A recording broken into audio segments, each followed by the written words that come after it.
Welcome to Deep in the Woods, where we take one word and one walk in nature that reveal the stories that connect us all. I have the fortune of walking today with Grandma Gatewood. I'm gonna let her tell a little bit about herself. Howdy.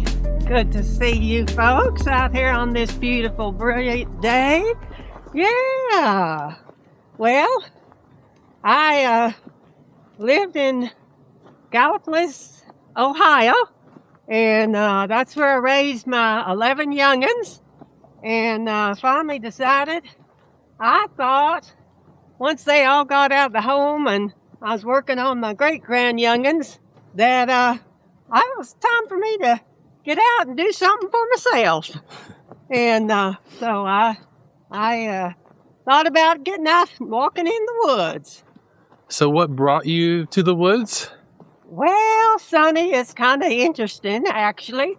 I was sitting at the doctor's office waiting for my appointment. Happened to pick up a National Geographic. It was a 1949 copy. I'm sure glad he hadn't gotten rid of it because it told all about the Appalachian Trail. 16-page color spread, all about the beauty of the trail, and that made me think I wanted to get hiking a little bit. Yeah. Well, so part of this podcast, and I'm not sure if they had those back in the 1950s, Don't but know what you're talking about. yeah, I know, right? These are a little different. So part of it, we want to pick one word to focus our conversation around. Yeah. Can you tell me what word you would like to talk about today? Well, the word that comes to my mind is grit. Okay. 'Cause I had to have a lot of that grit there to get me up the side of the mountain. So, okay, grit. Tell me why that word resonates with you so much.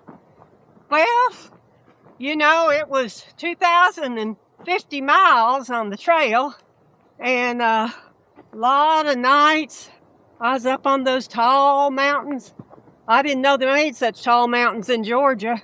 Oh, my goodness, and I'd be by myself. There weren't many people hiking on the trail then, but had to keep one foot in front of the other and just had to have a lot of grit about me. Keep it going. That's amazing. Can you tell me what brought you to the trail? You say you had grit. How did that grit get you to the decision to say, I will need to walk this whole trail, this Appalachian Trail? Well, I didn't tell many people.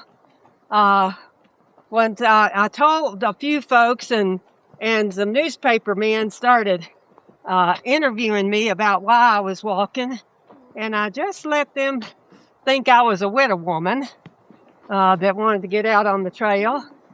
But in reality, I was in an abusive relationship and married 31 years, and finally when I divorced my husband, I figured I'd get out and walk, and the beauty of the nature just, I tell you what, healed my soul. I'd lay out at night in a clear sky, and there'd be them stars twinkling and look like a cathedral up above me.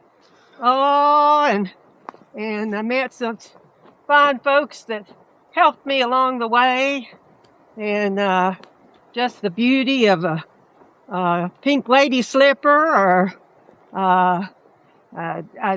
it was a balm to my soul, I think, getting out and walking.